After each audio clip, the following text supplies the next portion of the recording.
All right. Well, thanks everybody for being here for our webinar on from research to application, ePortfolio practice across the disciplines. My name is Chris Baskier, and I'm coming to you from Auburn, Alabama at Auburn University, and I'm joined by my colleagues who have co-edited and authored chapters in our special issue of the journal Across the Disciplines, which is part of the WAC Clearinghouse, and it's the official journal of the Association for Writing Across the Curriculum, both of which I'm a member of. Love those organizations and happy to be partnering with ABLE, which is another lovely organization as well. You can access that special issue by following the URL that's here on the screen. And maybe, Amy, if you can drop that URL in the chat as well, people might like to just go ahead and be able to click it too. We wanted to start just by setting a few norms and a few notes about materials for our session. First of all, we just want to remember that we're here to learn and to challenge our preconceived notions and challenge our biases. And that's what learning is, right? It's about change and not just reinforcing what we already know. It's always good for us to practice our listening skills as well.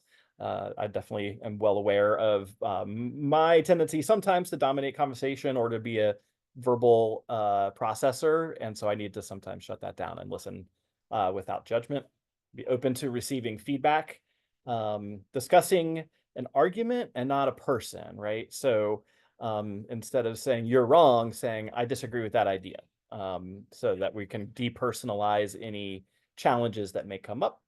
And keep details that people share in breakout rooms confidential. Somebody may share something, say, about their institutional culture or goings on that they may not want to get out more widely because it could come back around to harm them. So I hope that we can all agree to keep these session norms going, and we look forward to a productive and generative conversation.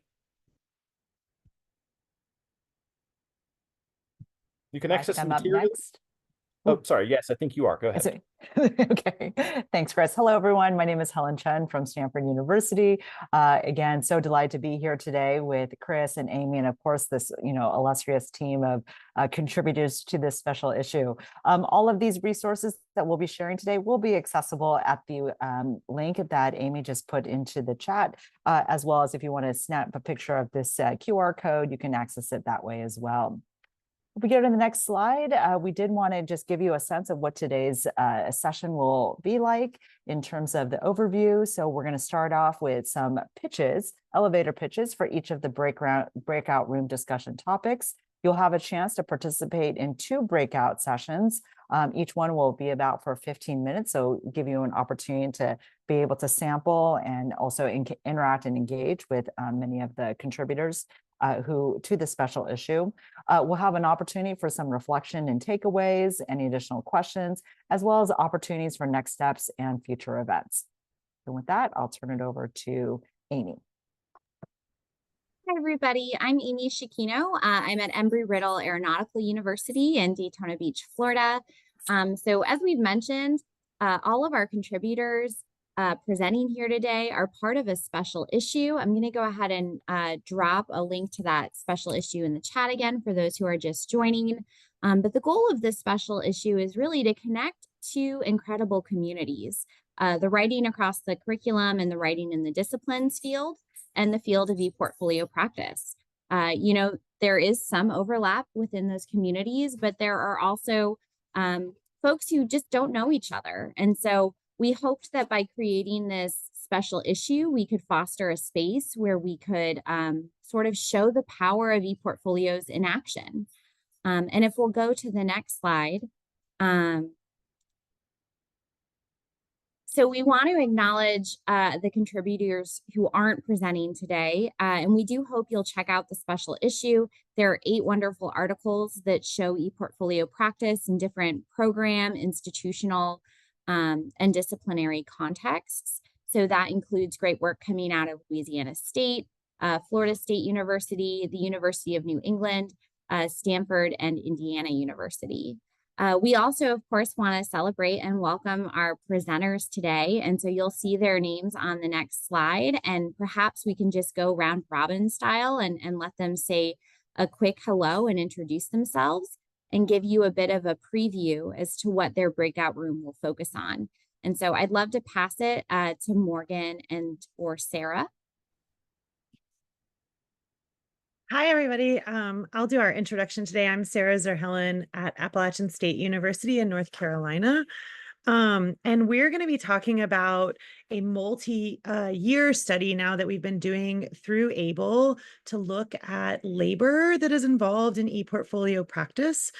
Many of you, hopefully all of you, maybe saw this survey and took it in whatever your space is. So there's the North American version, and there's an Australia, New Zealand, South Pacific version now that we're hoping to compare. But today we'll be talking about the results from the North American version, some of our takeaways from that, but really we want to focus on a conversation about the work that people do and the way that it is noted and recognized or not in your institutions, and what we can do to sort of support that over time.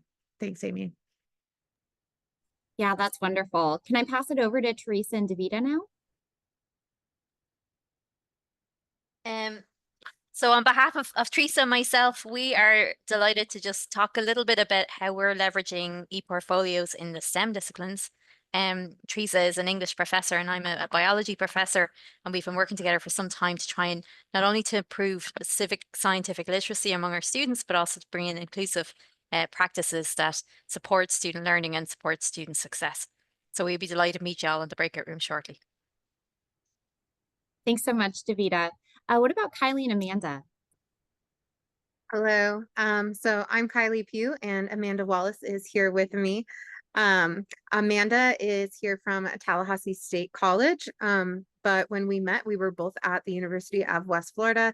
I do still teach there, but now I work full-time at Instructure. So we are really excited to talk about how our research has continued. And we just had a really fulfilling conversation with Christina, so it's extra fresh on our minds. Yes, thanks, Kylie. I'll make sure to get a link into that interview. It's a wonderful episode. And of course, you know, Chris, Helen, and myself.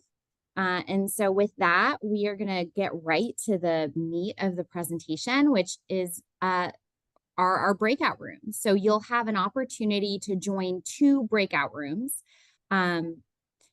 Morgan and Sarah will be in breakout room 1. Teresa and Davida will be in breakout room 2.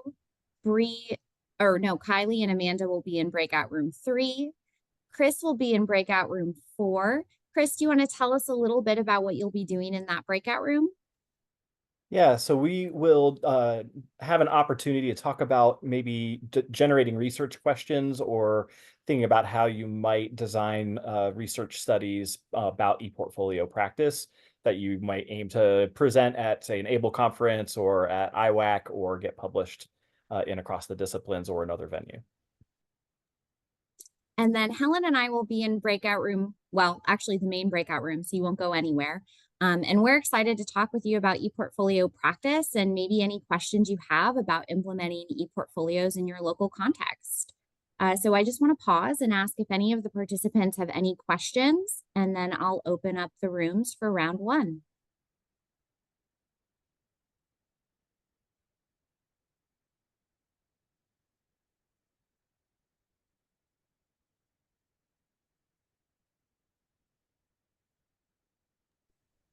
Okay, wonderful. So you should be able to join the room by going to the bottom of your Zoom screen and selecting the breakout room icon.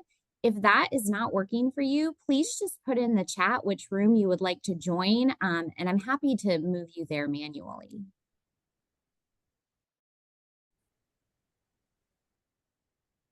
Wonderful. Yeah, so thank you all so much for your great conversations and your thoughtful ideas in the breakout rooms.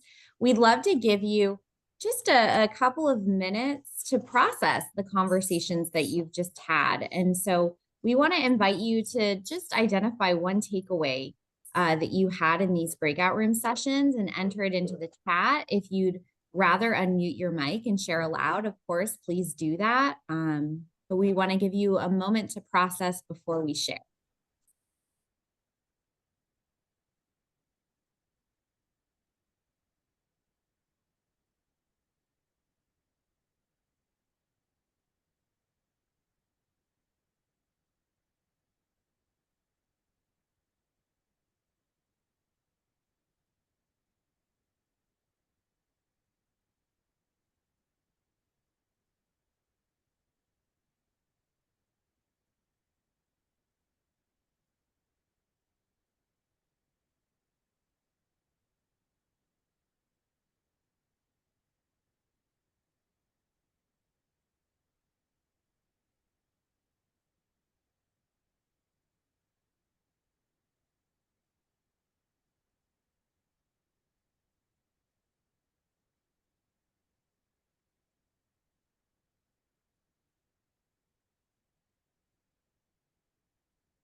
So we have some wonderful ideas. I just want to invite any of the facilitators to just share what they heard in the discussion, and maybe give anyone a shout out who maybe didn't give themselves a shout out in the chat.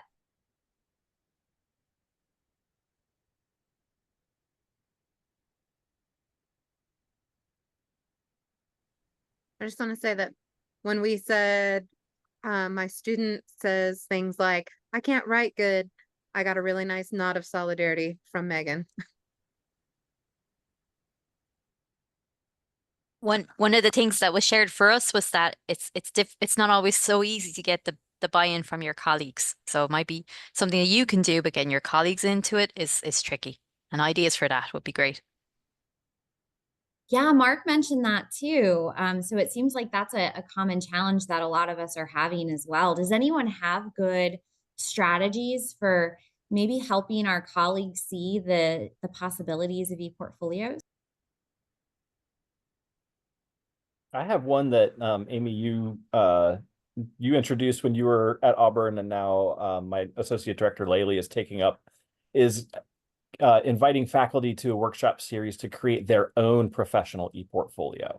So they get a sense of the practice from the inside, and they can start to see the power of the reflection and integration and curation and all of that. Also, a great opportunity to sympathize with students. Definitely.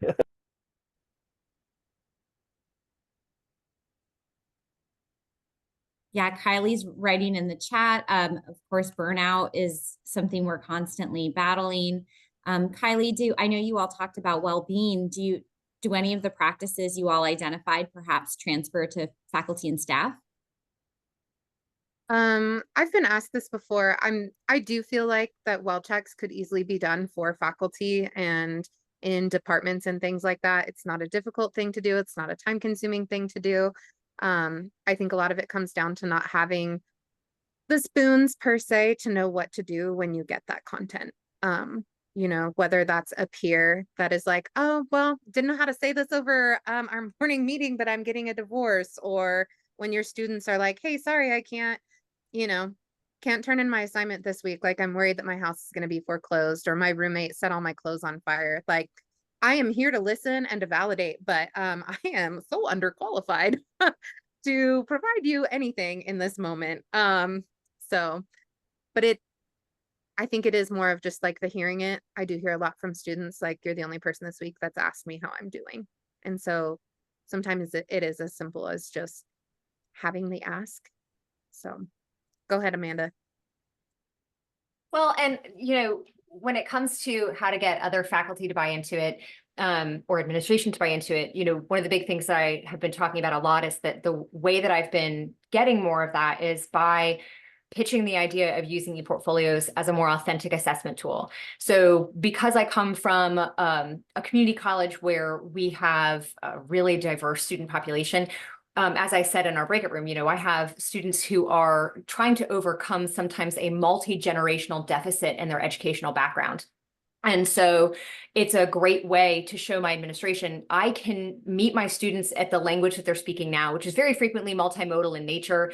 They're communicating beautifully via meme or text, but asking them to communicate in this academic English that they've had very little exposure to is nearly impossible. So showing my administrators, showing my peers, my colleagues, that I can meet my students where they are, and then by the time we're finished with this ePortfolio practice, they've created something that hits every marker, every SLO that they were supposed to hit. I can show them we can bridge, we can get them to where they need to be. It is a heavy lift, but with the right support, we watch those success numbers trend up. So that measurable data is where we get buy-in.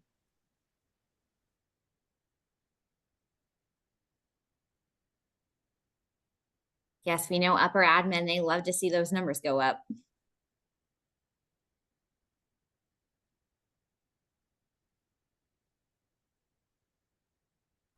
Morgan, you mentioned a little bit in the chat about how well-being and portfolio practice connect to labor. Do you want to share anything that you all talked about in your breakout room?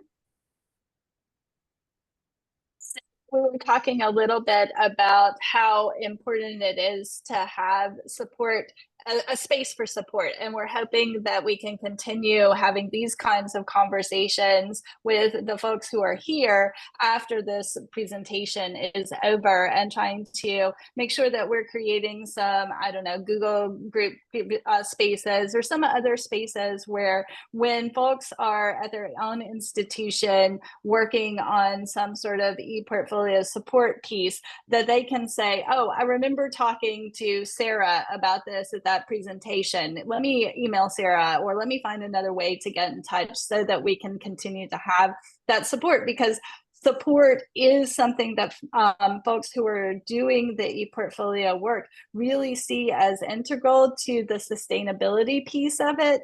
And we often find that we don't have that same kind of support at our home institutions. And so trying to build some of that in these kinds of spaces is really important. What a great note. Maybe we can invite anyone who's hoping to continue the conversation to add an email and maybe, you know, your name into the chat, with hopes that folks will feel comfortable reaching out and continuing these conversations. I will say that was something that Megan asked us in our breakout room. Like, hey, how you get your support, or are you supported? And there really is some institutional support, you know, depending on where you're at. But like Amanda said, sometimes that's tied to performance. And in my experience, usually you get that support from like-minded individuals, not from administration. One thing that just happened to me this past week was enrollment, believe it or not, in my neck of the woods is skyrocketing, absolutely blazing, unlike the rest of the country. But what that means for us is class sizes are getting considerably larger. And so the problem for me now is where I might have had buy-in before with 24. If I say to folks, we're going to have 70, 70 portfolios to review. So I would love to hear strategies for writing these kind of like writing intensive classes, especially for people like me in STEM we're too busy with content most of the time, you know. Folks are like, I don't want to examine writing. But if there are kind of ways that you could consider support for large enrollment classes for e-portfolios, I think that'd be really useful. I do peer review, but it's hit and miss, not, you know, depending on the group of students I have. So I'd love to hear about that, strategies for large enrollment classes and implementing e-portfolios. I can just chime in there and suggest there are some digital tools, right? So eLive Review is one for peer review that was created by writing studies faculty at Michigan Tech. And then I also like Peerceptive a lot, which also has an assessment component, a peer assessment component built in. So it's not just feedback, but it's also basically peer grading, depending on how you feel about that. The platform is really easy to use. Are they free? No. Yeah. So I have the students do it, but you know what I'm saying? If there was a digital thing that was free. Yeah, we're poor. Get the institution to pay for it, you know. That's about it, right? It's $19.99. I think they're both like $19.99 per student per semester or something like that. Moodle. I'm looking up Moodle now. We don't have Canvas. I've Black. It's an app. Yep. Oh, okay. Moodle is another LMS like Blackboard or Canvas. Oh, I got you. I have Blackboard.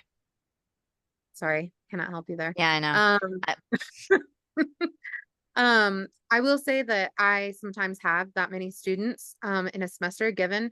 I make them rhetorically analyze their own portfolios, and that cuts down on a lot of those like very obvious issues that we find. Like, hey, you're telling me that this is the e-portfolio of someone who's an aspiring nurse. Like, go ahead and analyze this as if you were a third party and you had no idea who you were.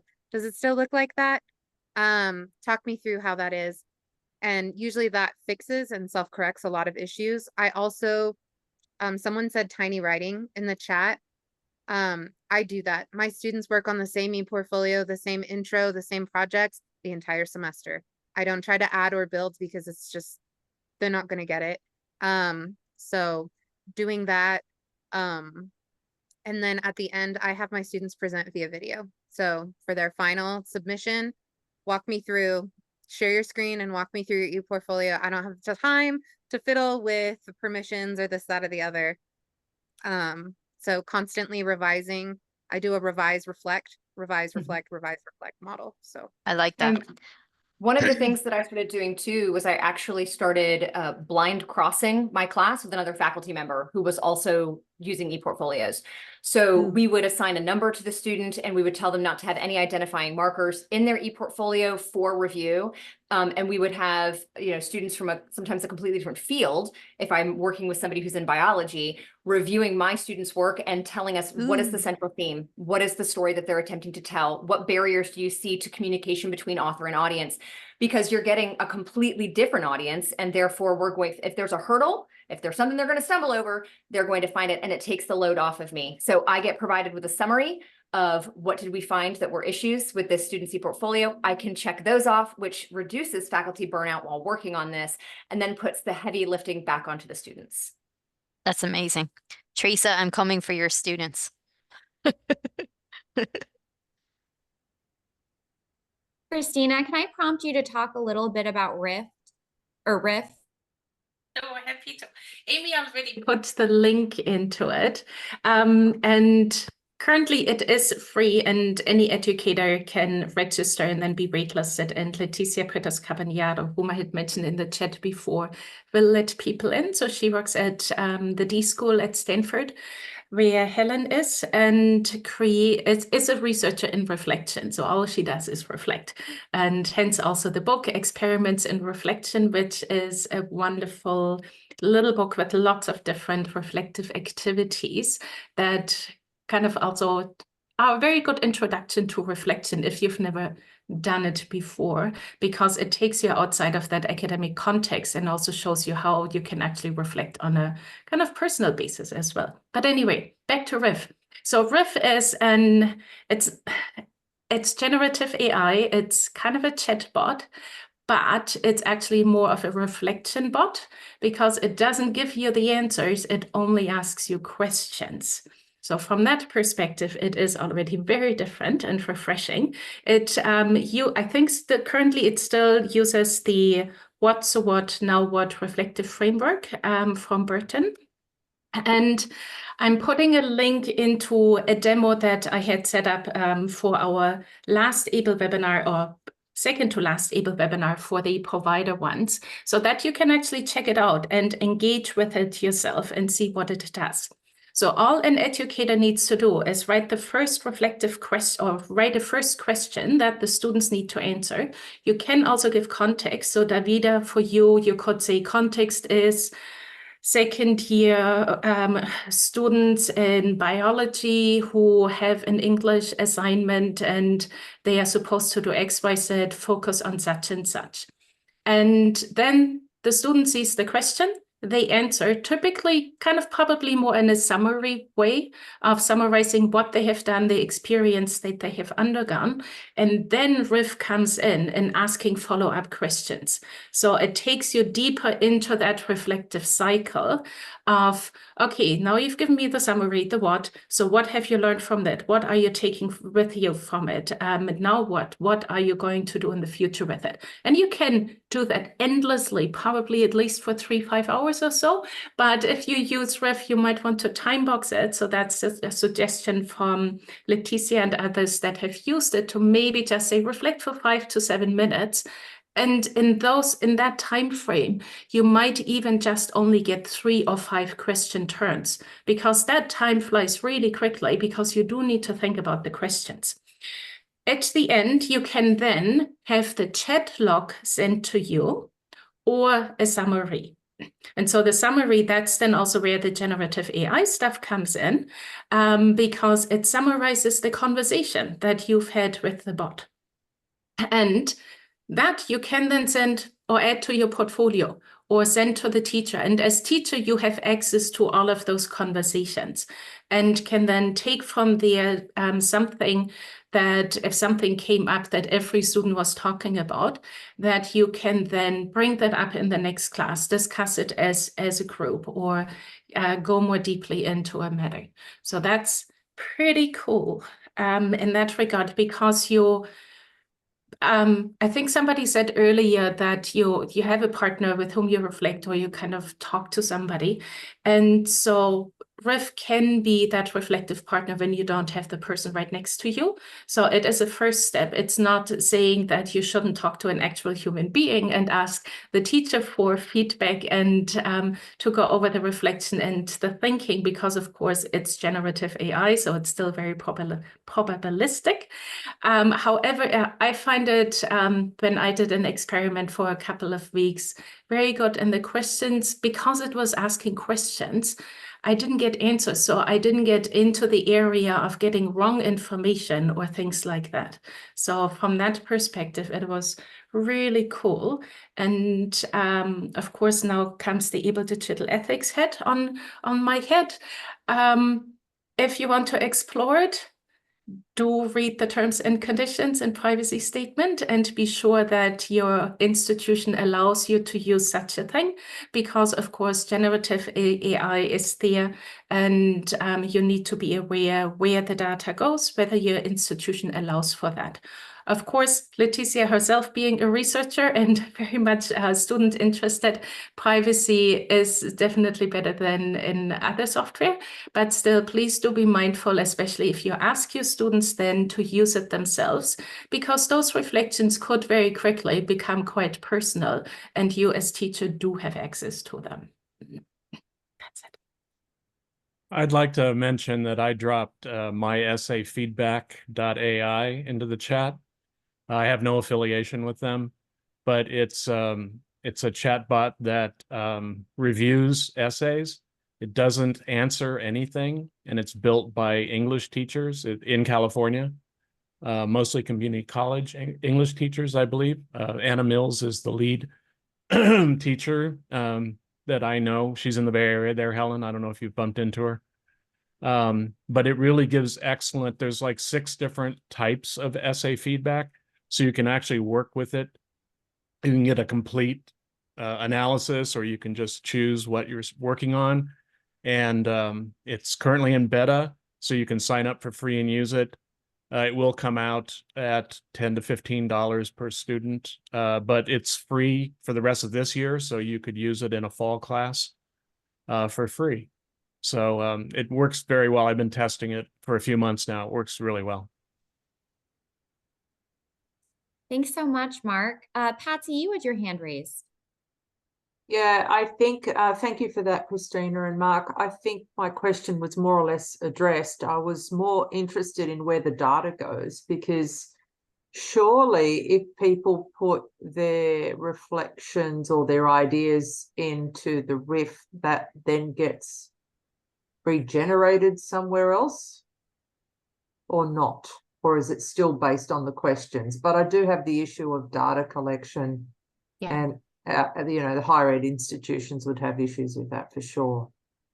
Yeah, so the data doesn't go back to OpenAI, but of course it is being processed on a server outside of Australia. So you, Patsy, would probably run into a few more issues than anybody who is located in the US. And that's why I wanted to put the digital ethics head on my head, because we do need to mention those things. And I think we do need to bring those things up explicitly, because otherwise we can be overrun very quickly by just the enthusiasm and all the possibilities, but we need to keep the privacy and the security in mind when engaging with those tools in particular, especially also when we ask students or any other learners to reveal personal things, talk about, reflecting on things. It becomes very personal very quickly, because otherwise we are staying at the summary stage, I find.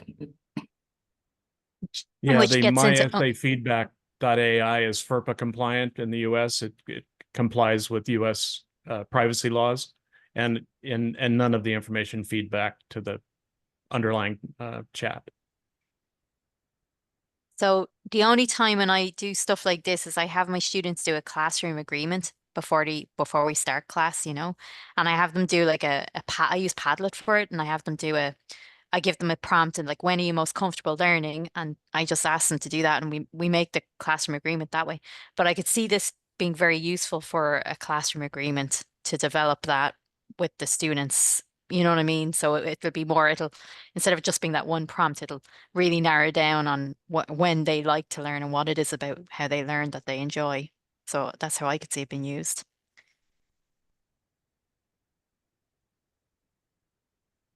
I think we have time for maybe one more takeaway from our breakout rooms or one more point of discussion.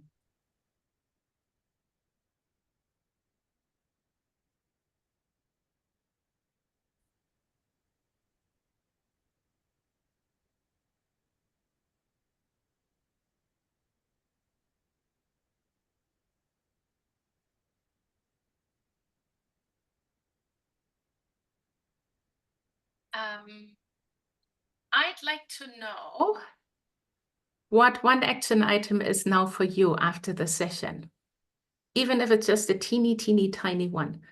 So we've discussed a lot of things, you've learned a lot of things in the breakout room. What is one thing you might want to look into a bit more? All the links I've been madly clicking on and is now have a huge set of tabs in my browser. Yep, so I'll be looking at all those, digging deeper. And I would say, in addition to looking at all the links that I even copied and moved into a file so that I had them and could look at them later, I will probably be reaching out to several of you just to start a conversation of hi, hello, and establish that.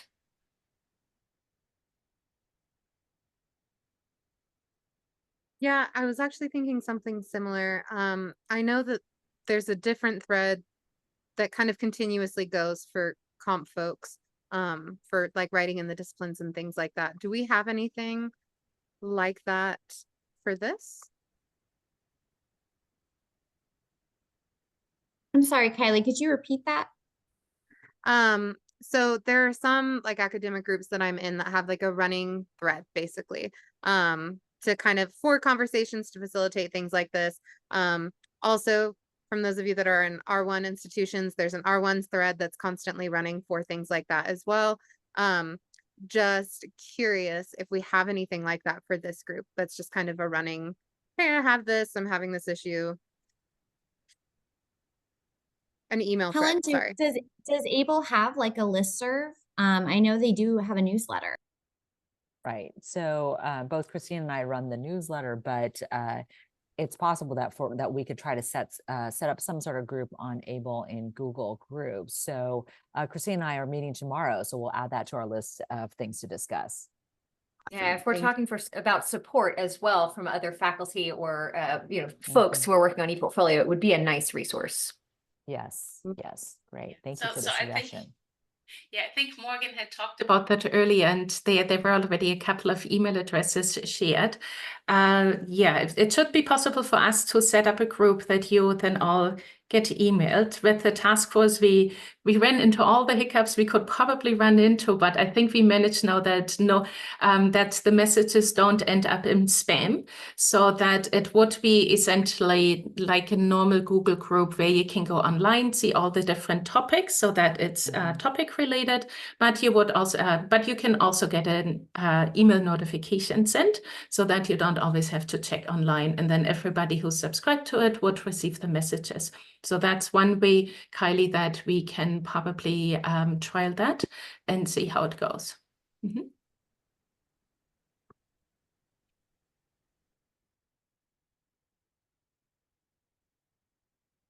I do want to just mention a few upcoming events before we say goodbye, good morning, good night, when depending on where you are. The Able conference is of course coming up, and Helen, perhaps you can talk a little bit more about that. The theme sounds awesome. Yeah, so we'll be having some both in-person and hybrid events or online events related to the annual meeting. I'll be checking with our president, Tracy Penny Light at Capilano University, and I think more details will be posted soon. Again, to kind of keep abreast of what's happening with Able, please subscribe to the newsletter, the link that Christina just put into the chat. The ePortfolio Forum is coming up. I'm so sad Patsy just left. Yes. Christina, can you talk a little bit about the forum, not to fold Australia and New Zealand together yet again? No problem at all, because yes, I'll be involved not in the organization, but definitely in attending online. The ePortfolio Forum is a long running conference, similarly to the ABLE annual meeting, and it brings together scholars and practitioners from across Australia and New Zealand primarily. But since the pandemic, the organizing committee has decided to pretty much make every conference or every forum a hybrid one, so that you can attend in person, but you can also attend online and also run workshops online, because you then have a facilitator assistant in the room, which makes it much more accessible than it was before, especially if you're looking at people like you from the Northern Hemisphere. It's a wonderful community-driven event with a wide range of very short 20 by 20 presentations to 1.5 hour workshops, really showcasing all that has been going on in the portfolio world in our part of the world over the last year. And Toowoomba, in case anybody was asking, is in Queensland, so Eastern Australia, but inland. It's a regional campus, and so they also try to reach different communities. I was And going to ask lastly, how. oh, go Sorry, ahead. I was going to ask how far from New Zealand is that? Can we visit you, Christina, if we're down that part of the world? Well, you better just get on a flight then for 4 more hours and be in New Zealand. It'll actually also be on your way to Texas, because we do have direct flights from Auckland to Dallas, I believe now. So just easy peasy, Davida.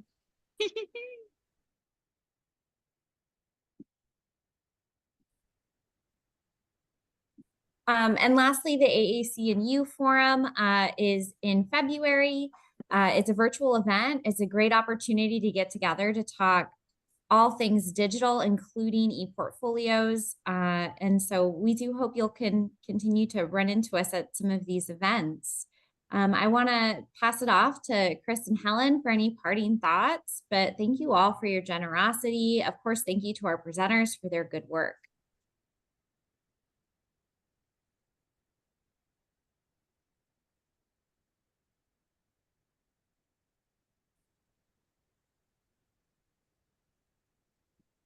Helen, any parting thoughts?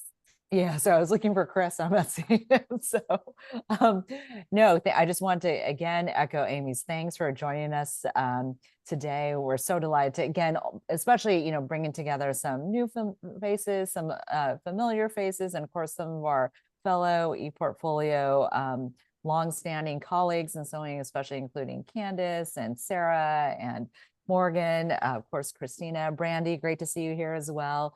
If you're new to this community, as you can tell, it is a very welcoming and collegial community. Everyone who's put their emails into the chat, again, we are all open to any sort of questions, follow-up conversations, anything we can do to help you and support each other as we continue to do this work on behalf of our students. So thank you again for joining us. Again, please sign up for the ABLE newsletter. That is the best way to find out about upcoming opportunities for engaging either through conferences, meetings, as well as our webinars. So thank you so much. And if you'd like to share something yourself in the newsletter, please email Helen or me so that we can put that in, and don't forget any of your portfolio related events. Yeah. Great. Thanks, everyone. Thanks, everyone. Bye.